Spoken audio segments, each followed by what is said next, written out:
ओम शांति। आज 14 सितंबर 2022 की साकार मुरली है। आज बाबा ने कहा, सार में बाबा ने कहा, मीठे बच्चे, यह रावण की शोक वाटिका है जिसमें सब दुखी हैं। अभी तुम रावण को भगा रहे हो, फिर जय जयकार हो जाएगी, सब अशोक वाटिका में चले जाएंगे। अशोक वाटिका मतलब या तो मुक्ति में चले जाएंगे या जीवन मुक्ति में चले जाएंगे। परम धाम में जाके शांति से बैठ जाएंगे, फिर अपने पाठ अनुसार आएंगे। और जिनका सत्युग त्रेता में पाठ है वो परम धाम में कुछ समय रह के फिर सत्युग त्रेता में जन्म लेंगे, वहाँ पे दुख है नहीं। आज का प्रश्न है, प्रजा में भी ऊंच पद किस आधार पर प्राप्त हो सकता है, उसका मिसाल कौन सा है। बाबा ने कहा कि यहाँ पे राजाई पद प्राप्त करने के लिए तो बहुत ज़्यादा पुरुषार्थ करना पड़ता है। और ज्ञान मार्ग में यानी ब्रह्मा कुमारी बनने के बाद जो हम देखते हैं कि जो बड़े बड़े टीचर्स हैं, समर्पित हैं, पूरा जीवन जिन्होंने ज्ञान यज्ञ की सेवा में लगा दिया है, तो वो उनकी धारणाएं अगर ऊंची हैं, अच्छी हैं, तो सच में वो फिर विश्व महाराजा महारानी तो बनेंगे ही। लेकिन जो प्रजा में आएंगे, जिन्होंने थोड़ा बहुत ज्ञान सुन लिया, तो बाबा कहते हैं वो तो प्रजा में आएंगे। और प्रजा में भी ऊंच पद लेना है तो उसके लिए क्या करना चाहिए। अगर हमसे पुरुषार्थ ज़्यादा नहीं होता है, धारणा ज़्यादा नहीं होती है, लेकिन फिर भी हम ऊंचा पद कैसे बना सकते हैं, तो बाबा ने वो इशारा दिया है कि करना क्या है। प्रजा में ऊंच पद पाने के लिए जो भी चावल मुट्ठी तुम्हारे पास है वह सब सुदामा मिसल बाप हवाले करो। दिखाते हैं ना, सुदामा ने चावल मुट्ठी दी तो महल मिल गए। बाकी राजाई पद के लिए तो अच्छी रीति पढ़ना है, पूरा पवित्र बनना है, अपना सब कुछ इंश्योर कर देना है। तो जैसे सुदामा को दिखाया है कि उनके पास थोड़े से जो चावल थे वो छुपा के रखा हुआ था उन्होंने, और अपने मित्र कृष्ण को वो दे नहीं रहे थे। लेकिन जैसे ही उन्होंने वो चावल मुट्ठी खोला, कृष्ण को दिया, वैसे ही कृष्ण ने, वो तो भगवान तो लेता है सिर्फ क्योंकि कर्म सिद्धांत है और ब्रह्मांड में ये कर्म सिद्धांत कार्य करता है, इसलिए भगवान भी लिए बिना कुछ दे नहीं सकता।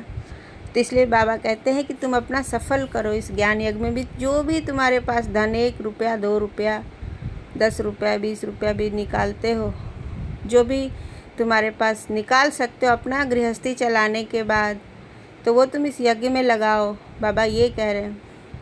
तो उससे क्या होगा, वो कई गुना जाके वहाँ मिल जाएगा हमें। सुदामा को कितना बड़ा महल और चमत्कार, तो भगवान देने के लिए उनके पास है, लेकिन वो भी कर्म सिद्धांत के आधार पे देते हैं। इसलिए हमें अपना सफल करना होगा यज्ञ में। हमें तन से, मन से, धन से, बुद्धि से, जो बुद्धि समर्पित कर दिया है, जिन्होंने ज्ञान, बहुत ऊंची धारणाएं हो जाती हैं, वो तो राजा बनेंगे, उनके द्वारा तो इतनी सेवाएं होती हैं। लेकिन जो मन बुद्धि से उतना नहीं कर सकते हैं, तो वो तन से सेवा बहुत लोग करते हैं। किसी के पास धन नहीं है तो तन से बहुत सेवा करके वो अपना भाग्य बहुत बना लेते हैं। बाबा के यज्ञ में, ईश्वर के यज्ञ में कुछ न कुछ देना तो होता है, तब वो बदले में कई गुना, करोड़ों गुना वो दे देंगे, पद्मा पदम गुना दे देंगे। लेकिन वो कहते हैं कि तुम पहले दो। जैसे कि सुदामा ने छुपा के जो रखे थे, वो मुट्ठी में चावल, गरीब का चावल भला भगवान के पास इतना कुछ था, कृष्ण के पास क्या नहीं था, तो वो चावल से उनको कोई खास लाभ थोड़ी है। लेकिन ये कर्म सिद्धांत अनुसार हमें भगवान के इस यज्ञ में दान करना पड़ता है, और उसी दान के एवज में हमें बहुत बहुत कुछ मिलता है। तो प्रजा पद में भी यानी सतयुग त्रेता में आ जाएंगे। थोड़ा बहुत ज्ञान सुना, यज्ञ से जुड़े हैं तो स्वर्ग में तो जाएंगे। बहुत ज़्यादा पुरुषार्थ और धारणा नहीं करते हैं तो वो प्रजा में आएंगे। और प्रजा में ऊंच पद पाने के लिए क्या, हमें अपना धन सफल करना है यज्ञ में। जो भी हम बचा के दान कर सकते हैं उसे हमें यज्ञ में सफल करना है। आज का गीत है, आखिर वह दिन आया आज। ओम शांति। परमपिता परमात्मा को खिवैया भी कहते हैं। खिवैया बोटमैन को कहा जाता है। जो बोट नाव में बिठाए उस पार ले जाए, तो बाप खिवैया है, उस पार ले जाने वाला। झूठ खंड में है झूठी कमाई है, सचखंड के लिए तो यह सच्ची कमाई है, वह है झूठी कमाई। यहाँ 2 पैसे 4 पैसे कोई ज़्यादा कमाता है तो वो क्या कमाई है, वो तो विनाशी है। आज कमाया कल धन बहाया, ख़त्म हो गया, वो विनाशी कमाई नहीं है। कोई कई जन्मों के लिए हम नहीं अपना प्रारब्ध तो नहीं कमा रहे, लेकिन यहाँ यज्ञ में हम जो कुछ करते हैं उसे अगले 21 जन्मों के लिए हमारा ब्याज जमा हो जाता है। अभी भारत पतित है। भारत भी कितना बड़ा है, दुनिया भी कितनी बड़ी है। बच्चों की बुद्धि में रहता है पुरानी दुनिया में पुराना भारत है, कल का भारत अथवा कल की दुनिया क्या होगी। तुम जानते हो अभी कितने मनुष्य हैं, कितने खंड हैं। कल जरूर भारत ही होगा, दैवी राज्य होगा, सोने की द्वारिका होगी। सतयुग त्रेता में सिर्फ भारत ही रहता है, पूरे पृथ्वी पे जलमग्न हो जाएगी पृथ्वी। अंत में कुछ ही सालों में विनाश होने वाला है और भूखंड सिर्फ भारत का भूखंड बचेगा। वो भी आसपास का सारा भूखंड इकट्ठा होकर भारत सबसे बड़ा भूखंड होता है और सिर्फ भारत पे दैवी राजधानी होती है, देवी देवताओं का, यानी उसी को हम सतयुग कहते हैं। सतयुग शुरू हो जाता है, उसी को हम स्वर्ग, हेवन, पैराडाइज कहते हैं। 2500 साल तक सिर्फ भारत ही होता है, उसके बाद अन्य धर्म आते हैं। गोया भारत में कृष्णपुरी होगी, लंका नहीं होगी। सारी लंका सोने की नहीं बनती है, भारत सोने का बन जाता है। लंका अर्थात रावण राज्य खत्म हो जाता है, भारत द्वारिका बन जाता है, जिसको कृष्णपुरी कहते हैं। द्वारिका होती है भारत में, भारत सोने का हो जाता है, द्वारिका भी एक राजधानी हो जाती है। कहते हैं जमुना नदी पर दिल्ली परिस्थान था, श्री लक्ष्मी नारायण जहाँ रहते थे। सबसे पहले डिनास्टी लक्ष्मी नारायण की जो होगी वो दिल्ली में, जिसको हम इंद्रप्रस्थ कहते हैं, बोलेंगे दिल्ली में ही होती है। जमुना के किनारे से देवताओं की डिनास्टी शुरू होती है और फिर उनके जो वंशज आते जाएंगे, फिर अलग अलग बहुत सारे राजाएं निकलेंगे और उनकी अलग अलग राजधानी होगी। तो फिर द्वारकापुरी में भी एक राजधानी होती है, लेकिन वहाँ पे वो लक्ष्मी नारायण नहीं होंगे, वहाँ दूसरे होंगे, वहाँ के राजा रानी दूसरे होंगे। बाबा ने ये रहस्य बताया है कि द्वारिका में फिर दूसरी राजधानी होती है। द्वारिका में जब राज्य होता है तब लक्ष्मी नारायण नहीं होते, वहाँ फिर दूसरे का राज्य होता है। कैपिटल जमुना का किनारा है, वहाँ फिर दूसरी राजाई नहीं रहती। अभी तुम जानते हो यह सारी पुरानी दुनिया, भारत सहित जो भी है, यह सब स्वाहा हो जाता है इस ज्ञान यज्ञ में। यह बड़ा बेहद का यज्ञ हुआ ना, इनमें पुरानी दुनिया सारी स्वाहा होनी है। यह बच्चों की दिल में रहना चाहिए। यह रावण की कितनी बड़ी दुनिया है, राम कितनी बड़ी थोड़ी ही होगी। वहाँ तो भारत ही स्वर्ग होगा, दूसरे खंडों का नाम निशान नहीं होगा। यह समझ की बातें हैं जो बुद्धि में धारण करनी है। आज पुरानी दुनिया है, कल नई दुनिया बनेगी। तुम ब्राह्मण डिनास्टी ही दैवी डिनास्टी बनेंगे। यह ब्राह्मणी पढ़कर नंबरवार डिनास्टी बनेंगे, यह ब्राह्मणी पढ़कर नंबरवार डिनास्टी बनेंगे। अभी शूद्र डिनास्टी है, आखिर बाप को आना ही पड़ता है। यह दुनिया नहीं जानती है। आत्मा की जब तमो प्रधान अवस्था हो जाती है वो शूद्र कहलाता है। ये बाहर लौकिक में जो धर्म, अन्य धर्म ढेर सारे बनाए गए हैं और कास्ट जो है ब्राह्मण, क्षत्रिय, वैसे शूद्र, वो भी एक अलग चलता है। और लेकिन आत्मा खुद भी इन 4 स्टेज से गुजरती है, जो सूक्ष्म है, जो गुप्त है। यहाँ पे हम हो सकता है कि इस जन्म में किसी ब्राह्मण परिवार में जन्म लिए हो, लेकिन हमारी आत्मा की अवस्था स्टेज हो सकता है कि वो बिल्कुल नीचे पतित वाली हो, तो हम शूद्र कहे जाएंगे। ये सिर्फ परमात्मा की नज़र में हम आते हैं कि किनकी क्या अवस्था है। बाहर दुनिया में जो कुछ है ना, वो सिर्फ एक उदाहरण है। कहते हैं कि ये ड्रामा हर जगह अपना रहस्य छोड़े हुए है, इसीलिए बाहरी दुनिया में भी हमारा 4 ये कास्ट होते हैं। हिंदू धर्म आदि सनातन देवी देवता धर्म में ब्राह्मण, क्षत्रिय, वैश्य, शूद्र। और इस बेहद के ड्रामा में जो पूरे 5,000 साल का ड्रामा है, उसमें इसी प्रकार से आत्मा की भी ये 4 स्टेजेस होती हैं और वो गुप्त है। बाहरी धर्म में वो कहीं भी किसी भी जगह पे हो सकता है, लेकिन उसकी आत्मा की स्टेज, जैसे कि कोई शूद्र घर में जन्म ले लेकिन उसकी आत्मा कॉन्शियसनेस बहुत हायर है, तो वो तुरंत निकल के कोई महात्मा बन जाता है, कोई दुनिया से वैराग्य, और वो अपनी वो स्टेज को वो प्राप्त कर लेती है आत्मा। तो ये गुप्त है।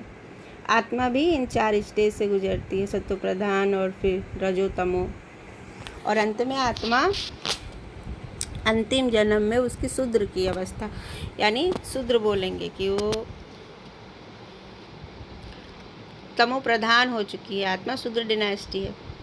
उसके बाद ही परमपिता परमात्मा से मिलन होता है और आत्मा फिर से सतो प्रधान बनने लगती है। बाबा ने प्रश्नावली के पोस्टर बहुत अच्छे बनवाए थे जिससे मनुष्यों को बाप का परिचय मिल जाए, परंतु सम्मुख समझाने के बगैर कोई समझ नहीं सकेंगे। तुमको ही बाप कहते हैं, hear no evil see no evil. ऐसा खिलौना बंदर का बनाया है। तुम भी बंदर मिसल थे, अभी तुम्हारी सूरत बदली है। जिनमें 5 विकार हैं उनको ही कहेंगे बंदर। जैसे नारद की सूरत दिखाई है, उसने कहा कि हम लक्ष्मी को वरे, तो कहा कि आईने में अपना मुंह तो देखो। यह तो एक कथा बना दी है, बातें सारी यहाँ की हैं। कोई पूछते हैं हम लक्ष्मी को वर सकते हैं? बाबा कहते हैं हाँ, पहले बंदरपना तो छोड़ो, तो क्यों नहीं वर सकते हो? बाबा ने तुमको समझदार बनाया है, फिर तुम्हारे द्वारा सभी आत्माओं को रावण की जंजीरों से छुड़ाया शिवालय में ले जाते हैं अथवा अशोक वाटिका में ले जाते हैं। इस समय सब शोक वाटिका में हैं। अभी तुम रावण को भगा रहे हो, फिर जय जयकार हो जाएगी। सब भक्तियाँ सीताएं हैं, एक राम ही भगवान है। पुकारते भी हैं हे राम। वास्तव में राम शिव बाबा को कहा जाता है। बाबा ने आकर समझाया है, राम ही आकर सबकी सद्गति करते हैं, स्वर्ग में ले जाते हैं, जिसको राम राज्य कहा जाता है।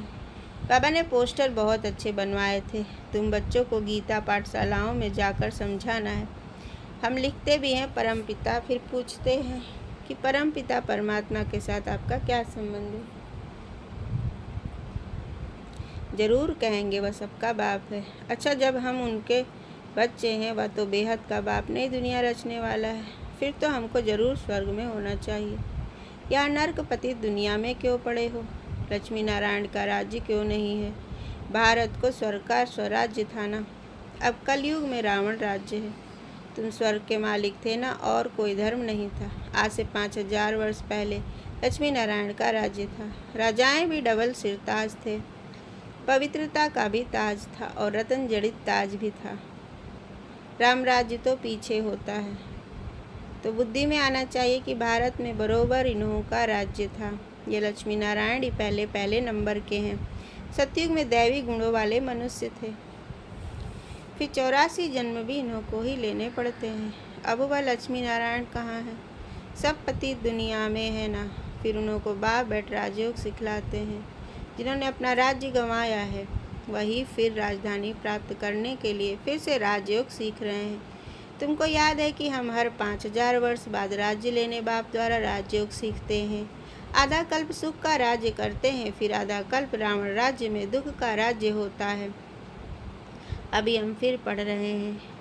हम हर 5000 वर्ष बाद भगवान बाप आकर पढ़ाते हैं। भगवान आज कौन सा भगवान? वह तो कृष्ण के लिए कह देते हैं। तुम तो कहते हो एक ही निराकार शिव भगवान है। श्री कृष्ण तो देवता हैं। फिर पूछा जाता है प्रजापिता ब्रह्मा से क्या संबंध है? वह तो पिता ठहरा ना, एक दादा एक बाबा। इस समय तुमको 2 बाप हैं, तीसरा है लौकिक शरीर देने वाला बाप। यह 2 हैं प्रजापिता ब्रह्मा और शिव बाबा। शिव बाबा ब्रह्मा बाबा दोनों पिता कैसे? एक तो निराकार आत्माओं के पिता तो हैं ही है, जो परम पिता परमात्मा सभी आत्माओं के पिता, चेतनाओं के पिता शिव, और वही ब्रह्मा बाबा लेखराज दादा जो कृष्ण का आखिरी जन्म है। देहधारियों में जो पहले नंबर का शरीर है, वो कृष्ण की जो आखिरी जन्म है। तो दादा लेखराज के तन में निराकार परमात्मा आते हैं, प्रवेश करते हैं और ज्ञान देना शुरू करते हैं। और उस ज्ञान से जो जो ज्ञान में आने लगे हैं, वो सब मुख वंशावली कही जाती है, ब्रह्मा मुख वंशावली। तो हम सब ब्रह्मा कुमार और ब्रह्मा कुमारी बन जाते हैं शिव बाबा और ब्रह्मा बाबा के द्वारा। कहा जाता है शिव बाबा की पत्नी हो गई ब्रह्मा इस तरह से, और फिर हम सबका जन्म होता है ब्राह्मणों का। और दूसरी तरफ ये दोनों हमारे पिता भी हुए।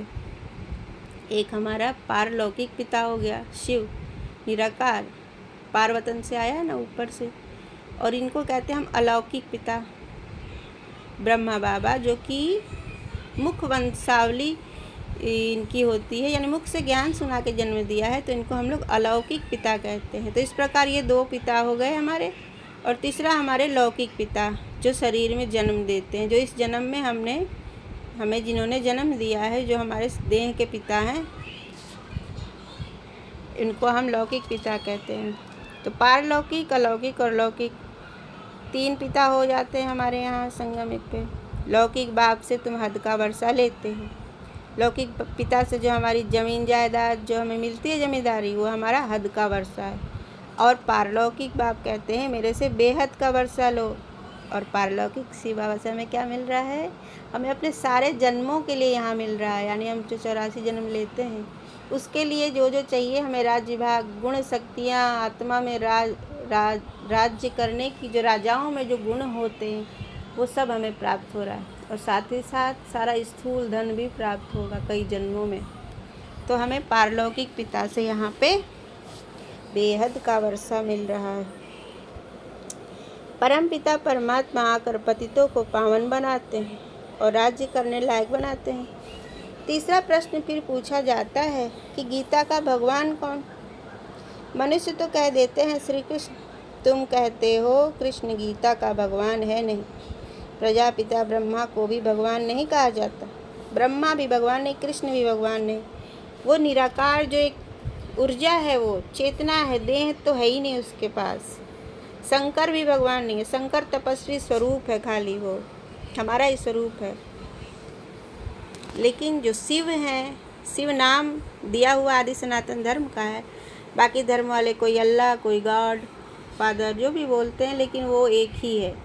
वो चेतनाओं का पिता है, आत्माओं का पिता है, परम पिता शिव बोलते हैं। और गीता ज्ञान जो कि एक कर्म फिलॉसफी, ये गीता का ज्ञान हमारे स्थूल जगत पृथ्वी वासियों के लिए, कहें तो मनुष्यों के लिए एक कर्म फिलॉसफी है। जो गीता का ज्ञान ही परफेक्ट है, संपूर्ण एवं सर्वोच्च ज्ञान। बाकी धार्मिक पुस्तकों में ज्ञान जो है वो भी सही है, लेकिन वहाँ पे 70, 80, 90% ज्ञान है, संपूर्ण एवं सर्वोच्च ज्ञान नहीं है। और गीता का ज्ञान सर्वोच्च ज्ञान है, क्योंकि ये स्वयं परमात्मा द्वारा दिया हुआ है। गीता के भगवान कोई श्री कृष्ण नहीं हो सकते, कोई देहधारी हो ही नहीं सकता है। ये इतना ऊंचा सर्वोच्च ज्ञान प्रदान करने वाले हमारे परम पिता परमात्मा ही हो सकते हैं। तुम कहते हो कृष्ण गीता का भगवान है नहीं। प्रजापिता ब्रह्मा को भी भगवान नहीं कहा जाता, शिव को ही भगवान कहेंगे। शिव को ही भगवान कहेंगे क्योंकि वह है निराकार और यह प्रजापिता ब्रह्मा है साकार। तो भगवान एक शिव ही ठहरा। यह भी बाबा ने समझाया है। तुम शिव शक्तियाँ हो, सेना भी हो। तुम विकारों को छोड़ निर्विकारी पावन बन अपना राज्य लेती हो। फिर यह रावण राज्य खत्म हो जाता है। अभी तुम अपनी राजधानी स्थापन कर रहे हो, कल इनके मालिक बनेंगे। लक्ष्मी नारायण को राज्य किसने दिया? हम कहेंगे इन्हों को राज्य देने वाला परमपिता परमात्मा शिव है, जो अब दे रहे हैं। शिव बाबा कहते हैं आगे भी हमने तुमको राज्य दिया था, अब फिर सिखला रहा हूँ। यह सब खत्म हो जाएगा, पावन दुनिया स्थापन हो जाएगी। फिर तुम वहाँ सोने हीरों के महल बनाएंगे, राज्य करेंगे। तुम्हारी एम ऑब्जेक्ट ही यह है। सो हम लक्ष्मी नारायण बन रहे हैं। यह ऊंचते ऊंच पद इन्हों को किसने पढ़ाया? जरूर ऊंचते ऊंच बाप ने ही पढ़ाया है। फिर से राजयोग सीखते हैं, जो फिर भविष्य में यह पद पाएंगे। ततत्तम इतने में सब धर्म खत्म हो जाएंगे। ब्रह्मा द्वारा दैवी धर्म की स्थापना, शंकर द्वारा पुरानी दुनिया का विनाश, फिर विष्णु द्वारा पालना, लक्ष्मी नारायण फिर पालना करेंगे। ये जो गाया हुआ है 3 देवता हैं, ब्रह्मा विष्णु शंकर, जो सूक्ष्म वतनवासी है। तो कहा जाता है ना, शंकर द्वारा विनाश, विष्णु द्वारा पालना और ब्रह्मा द्वारा दैवी धर्म की स्थापना। तो ब्रह्मा द्वारा यहाँ स्थापना हो ही रहा है। ब्रह्मा मुख वंशावली बन के हम आदि सनातन देवी देवता धर्म की पुनः स्थापना कर रहे हैं। और फिर सतयुग में जब शुरू होगा, लक्ष्मी नारायण विष्णु का वो जो रूप है, कंबाइंड स्वरूप बोलते हैं विष्णु को लक्ष्मी नारायण का, तो उनकी डिनास्टी चलेगी। तो लक्ष्मी नारायण द्वारा पालना हो गई सतयुग से। और ये अंत में जो विनाश होगा, शंकर द्वारा पुरानी दुनिया का विनाश। शंकर वो संपूर्ण स्टेज है, थर्ड आई खुला हुआ दिखाता है। तो यहाँ जब हम सब आत्माओं की संपूर्ण स्टेज पहुँच जाती है और हमारी वो कर्मातीत अवस्था कहलाती है, हम आत्माओं की बैटरी ये योग से चार्ज होते होते एकदम कंप्लीट फुल 100% हो जाएगी और तीसरी आँख खुल जाती है सबकी, सब कुछ स्पष्ट दिखाई देता है, भूत भविष्य वर्तमान। और जब ये होता है तभी विनाश भी होता है। विनाश का समय है हमारी संपूर्ण अवस्था और उधर विनाश। और इसीलिए शंकर का गायन है कि शंकर द्वारा विनाश, वो अपनी तीसरी आँख खोलते हैं। ये सिंबॉलिक है, ये हम देहधारियों की बात है। तपस्या करते करते जब हमारा नेत्र खुलने लगता है, अजना चक्र खुल जाती है, तीसरा नेत्र खुलता है तपस्या करते करते, तो विनाश की ज्वाला भी प्रकट हो जाती है। हम संपूर्ण बन के निकल के परम धाम जाएंगे और बाकी स्थूल जगत विनाश हो जाएगा। देहधारियों का विनाश नहीं कहा जा रहा है, सभी अपनी संपूर्ण फरिश्ता स्वरूप पे पहुँचेंगे और सब शरीर छोड़ परम धाम चले जाएंगे। विनाश होगा इस पृथ्वी पे जो कंस्ट्रक्शन हुआ है, जो हमने ये बनाया है 5000 साल में, वो सब कुछ विनाश होके पृथ्वी वापस अपने मूल स्वरूप में आती है। और फिर वहाँ सतयुग, धरती उपजाऊ, जल ही जल ज़्यादा होगा। एक जगह धरती होगी, स्थूल धरती भारत जिसका नाम दिया जाएगा, और वहाँ पे दैवी साम्राज्य शुरू होगा, धीरे धीरे स्थापना होगी। यहाँ पे एक कुछ आत्माएं रह जाती हैं जो कि जन्म देंगी देवताओं को, वो तो रहस्य है। सारे चले जाएंगे तो जन्म किसके द्वारा होगा? कृष्ण का। कृष्ण के माता पिता कौन बनेंगे? कृष्ण ही पहला जन्म लेता है और उनके माता पिता गुप्त होते हैं, वो भी कोई तपस्वी, कोई पुरुषार्थी होंगे। तो इस प्रकार से परिवर्तन होता है और इसीलिए बोला जाता है कि ब्रह्मा द्वारा स्थापना, विष्णु द्वारा पालना और शंकर द्वारा विनाश। तुम्हारी जो जीवन है उनको अमूल्य कहा जाता है। शिव बाबा द्वारा तुम्हें ये लॉटरी मिलती है। रेस में जो पहला नंबर आता है उनको बड़ा इनाम मिलता है। तो यह लक्ष्मी नारायण पहले नंबर में है, इन्हों की दौड़ी तुमसे जाती है। पहले नंबर में है ब्रह्मा, फिर सरस्वती, इनको योग बल की दौड़ी कहा जाता है। ब्रह्मा बाबा और जो सरस्वती, जो मम्मा बोलते हैं जिनको यहाँ ब्रह्मा सरस्वती बोलते हैं, वो शायद उनकी बहू या क्या थी, हमको पता नहीं है, याद नहीं है मुझे। वो मम्मा बहुत छोटी थी ब्रह्मा बाबा की उम्र के हिसाब से। तो वो एक पड़ोस में रहती थी शायद बाबा के, और वो चप्पल पहन के ही घर से निकल आई। 10-12 साल में ही वो ज्ञान में आ गए थे और उन्होंने ज्ञान का संपूर्ण धारणा किया है, वही सरस्वती कही जाती है। बाबा ने समझाया है, सतयुग में पहले लक्ष्मी फिर नारायण कहेंगे। यहाँ तो सरस्वती ब्रह्मा की बेटी है, इसलिए सरस्वती ब्रह्मा नहीं कहेंगे, पहले ब्रह्मा फिर उनकी बेटी सरस्वती। जगत पिता और जगत माता कहेंगे। यह स्त्री पुरुष तो हो न सके। या फिर जब सतयुग में जाएंगे तब नाम बदल जाएगा, पहले लक्ष्मी फिर नारायण। यहाँ पहले ब्रह्मा फिर सरस्वती है क्योंकि बेटी है। अभी तुम जानते हो हम मनुष्य से देवता बनते हैं, जितना जास्ती पुरुषार्थ करेंगे उतना ऊंच पद मिलेगा। तुम जैसे बेगर टू प्रिंस बन रहे हो। अच्छी रीति पढ़ाई पढ़ेंगे तो राजा बनेंगे, अच्छी रीति नहीं पढ़ेंगे, पवित्र नहीं रहेंगे तो राजाई भी नहीं पाएंगे। शिव बाबा तो राजाई का वर्षा देते हैं। अगर कोई राजाई नहीं लेते हैं, पवित्र नहीं बनते हैं तो प्रजा में चले जाते हैं। अच्छा, प्रजा में भी नंबरवार हैं। कोई पूछती है प्रजा में हम उच्च पद कैसे पाएं? फिर मिसाल समझाया जाता है सुदामा का, चावल मुट्ठी दी तो महल मिल गए। यहाँ जो चावल मुट्ठी देते हो 21 जन्म के लिए महल मिल जाते हैं। यह इंश्योरेंस, हर एक अपने को इंश्योर करते हैं भगवान के पास। ईश्वर अर्थ गरीबों को देते हैं, कोई अन्न देते, कोई धन देते, कोई फिर मकान बनाकर देते हैं। धर्माऊ जरूर कुछ न कुछ निकालते रहते हैं क्योंकि पाप बहुत करते हैं, इसलिए दान पुण्य करते हैं। गोया इंश्योर किया ना, दान पुण्य अनुसार दूसरे जन्म में अच्छे घर में जन्म मिलता है। समझो किसने हॉस्पिटल बनाई होगी तो दूसरे जन्म में रोगी कम होगा। कोई ने यूनिवर्सिटी बनाई होगी तो दूसरे जन्म में उनका फल मिलेगा, पढ़ेगा बहुत अच्छा। वह हुआ इनडायरेक्ट दान पुण्य करना। अभी तो बाप डायरेक्ट कहते हैं जितना इंश्योर करेंगे 21 जन्मों के लिए तुमको भविष्य में मिलेगा। फिर जितना करो बाप तो दाता है, शिव बाबा तुम्हारा क्या करेगा। वह तो कहते हैं सब कुछ बच्चों के लिए ही है। मनुष्य दान गरीबों को करते हैं तो ईश्वर द्वारा उनको फल मिलता है।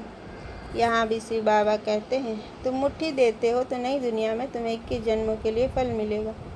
चाहे सूर्यवंशी राजाई चाहे चंद्रवंशी राजाई लो, चाहे साहूकार प्रजा बनो चाहे गरीब प्रजा बनो, श्रीमत तुमको मिलती रहती है। जिससे तुम श्रेष्ठ राजा रानी बनेंगे या तो प्रजा, सो तो साक्षी होकर देखते रहते हो। बाप कहते हैं तुमको जो चाहे सो लो। इनको इंश्योर मैग्नेट कहा जाता है। यह है गुप्त। अभी तुम जानते हो बाबा सम्मुख आया हुआ है। हमको 21 जन्मों का वर्षा देते हैं। जितना इंश्योर करेंगे बाबा कहते हैं हमारा बनेंगे, तुम्हारा हक है राजा ही लेना। बाप का कैसे बनते हैं? कहते हैं बाबा हमारे पास यह है। बाप कहते तुम तो कहते हो ना यह सब ईश्वर ने दिया है, बस ऐसा नहीं समझो यह मेरा है। अपना ममत्व नहीं रखो, ममत्व रखेंगे तो राजा ही नहीं मिलेगी। गृहस्थ व्यवहार में रहते श्रीमत पर चलो तो ममत्व नहीं रहेगा। तुम्हारी तो गारंटी थी ना बाबा आप आएंगे तो हम आपके बन जाएंगे। मेरे तो एक आप ही हो। अब बाप के पास जाते हैं, बाबा फिर स्वर्ग में भेज देंगे। बाबा रोज़ रोज़ सुनाते रहते हैं। सुनाते सुनाते कितने वर्ष हो गए। अब बाकी थोड़ा समय है। ये बाबा का लॉन्ग बूट है ना, ब्रह्मा बाबा को लॉन्ग बूट कहा जाता है, शिव बाबा का लॉन्ग बूट है। पुरानी जुत्ती कहते हैं ना इस शरीर को, पुराना शरीर अंतिम जन्म का शरीर है, इसको जुत्ती कहते हैं, पुरानी जुत्ती। और बाबा का हो गया लॉन्ग बूट। बाबा ने पुरानी जुत्ती में प्रवेश किया है। कहते हैं बच्चों को सृष्टि के आदि मध्य अंत का समाचार सुनाता हूँ। मैं नॉलेजफुल ब्लिसफुल लिबरेटर हूँ, सुख करता दुख हरता हूँ। जितना तुम बाप को याद करते जाएंगे तो पाप कटते जाएंगे। अच्छा मीठे मीठे सिकी लदे बच्चों प्रति माता पिता बाप दादा का याद प्यार और गुड मॉर्निंग। रूहानी बाप की रूहानी बच्चों को नमस्ते। धारणा के लिए मुख्य सार। राजाई पद लेने के लिए पूरा श्रीमत पर चलना है। किसी भी चीज़ में ममत्व नहीं रखना है। मेरा तो एक बाप यही पाठ पक्का करना है। Hear no evil, see no evil, talk no evil. बाप के इस डायरेक्शन पर चल मंदिर लायक बनना है। आज का वरदान है कंट्रोलिंग पावर द्वारा स्व को कंट्रोल कर फुल स्टॉप लगाने वाले सदा समर्थ आत्मा भव। बिंदु स्वरूप बाप और बिंदु स्वरूप आत्मा दोनों की स्मृति फुल स्टॉप अर्थात बिंदु लगाने में समर्थ बना देती है। समर्थ आत्मा के पास स्व के ऊपर कंट्रोल करने की कंट्रोलिंग पावर होती है। वह दूसरों को कंट्रोल नहीं करते लेकिन स्व पर कंट्रोल रख परिवर्तन शक्ति को कार्य में लगाते हैं। उनमें रॉन्ग को राइट करने की शक्ति होती है। वह कभी ऐसे नहीं कहते कि क्या मुझे ही मरना है, मुझे ही सहन करना। समर्थ आत्मा यही समझती है कि यह मरना नहीं लेकिन स्वर्ग में स्वराज्य लेना है। आज का स्लोगन है बाप को प्रत्यक्ष करने के निमित्त वही बन सकते हैं जिनके हर संकल्प में दृढ़ता की विशेषता हो। ओम शांति।